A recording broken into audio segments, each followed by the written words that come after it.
This video is going to cover the last part of marketing strategies, which is global marketing. So we'll look at global branding, standardization, customization, global pricing, as well as competitive positioning.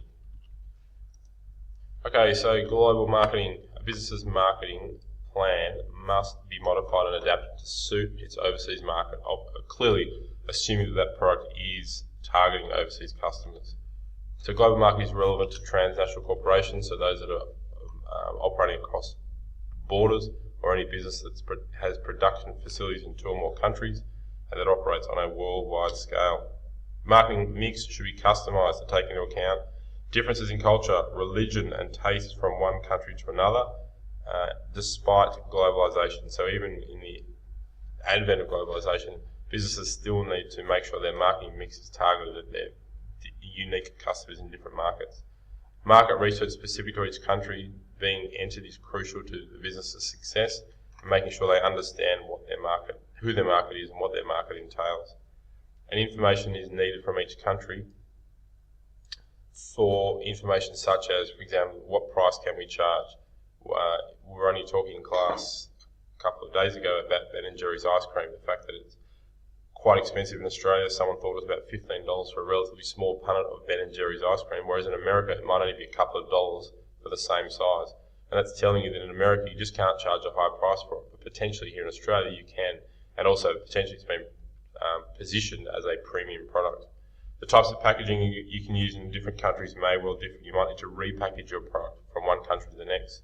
Appropriate distribution channels to where can you sell it or how can you sell it. Product modifications, does anything need to be changed? You know, for example, you clearly can't sell a car in America that you would make in Australia because we drive on a different side of the car. So what product modifications need to be made? And economic, social, political and cultural features as well.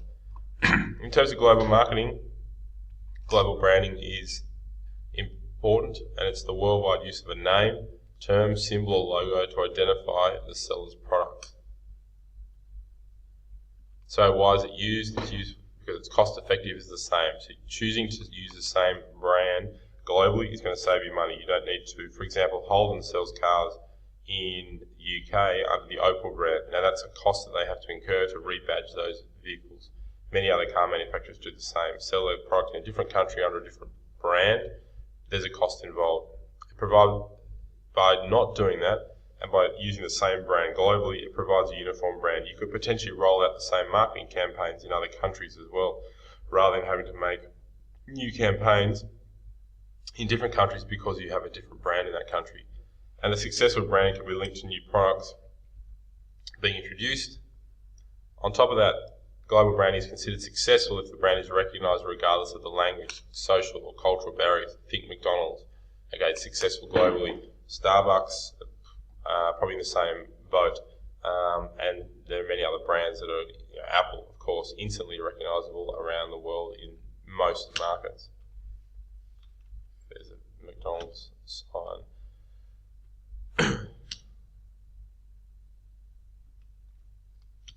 Okay, in terms of global branding, you need to consider standardization versus customization.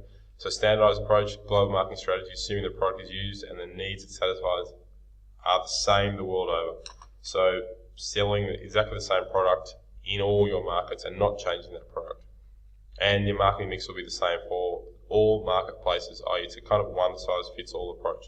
Think Nike selling the same shoes all around the world, whereas McDonald's, you might think they're standardized, but there is an element of customization to them. We'll get to that in a moment. There's significant cost savings for the business. You can run longer production runs, your research and development is cheaper, your after-sales service is much more simplified, promotion is standardized globally because of the global brand, and it's easy to modify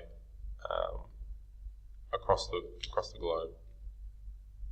So think about Coca-Cola, sold in multiple markets, and they can use the same marketing campaigns. But there are some products that get customized for the different markets, and that's where the product is changed depending upon the market in which it's going to be sold. So think, like I was saying before, McDonald's in fact does customize to a fair degree. So they sell, I believe in India, for example, they have more Indian related sort of McDonald's products. In Japan, I'm led to believe, not that I've been there and eaten McDonald's there, but I think they do have a burger that has like a rice patty as the bun. And that's just a couple of examples. In Europe, in many McDonald's, you can actually buy alcohol, which you clearly can't do here in Australia. So that's customization, customizing your product to your immediate market, but that can be costly. Why would you do it? Different cultures, different income levels, different government regulations, economic factors, technology. Through customization, the marketing mix needs to be adapted, and it needs to be adapted to suit that particular market, which can create challenges. It's possible to adopt a sort of middle path approach between the two. And if we look at some examples here, Google had to go against philosophy and census search results to gain access to the Chinese market. Different safety standards might exist in different countries, which means you need customization. Different voltage and plug, for example, if you think about any electronic item. Strong cultural differences. For example, I know in many Asian countries, skin whitening creams are very popular, but they wouldn't really work here in Australia. So you would customise to suit those Asian markets, but you wouldn't sell those in Australia. And potentially different income levels also. Maybe that Ben & Jerry's ice cream example I've given in the past might be partly because of income differences. In terms of global pricing, how businesses coordinate their policy across different countries, and clearly you've got a choice. Price your products the same, i.e. uniform, or you're going to customise your strategy depending on what market you're selling your product in. There's a major determinant of profits, so accurate pricing decisions are critical. 3 strategies: customised, so setting different prices for different markets. Market customised pricing, different prices according to local market conditions, and standardised pricing, same price anywhere in the world. So just to reiterate, customised pricing, when consumers in different countries charge different prices for the same product. Only successful if the marketing costs remain low across all locations. That means the standardised pricing. And also you've got exchange rates to consider in terms of profit. So it would be a unique product that would have a standardised pricing structure globally. In terms of one of the last elements here, competitive positioning.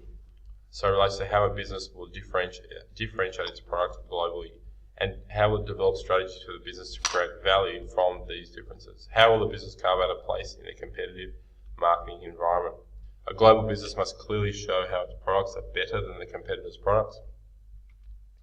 And without differentiation, it takes more time, money, and effort to encourage potential customers to purchase a business's products globally. Differentiation of the product is one way that a business could achieve that.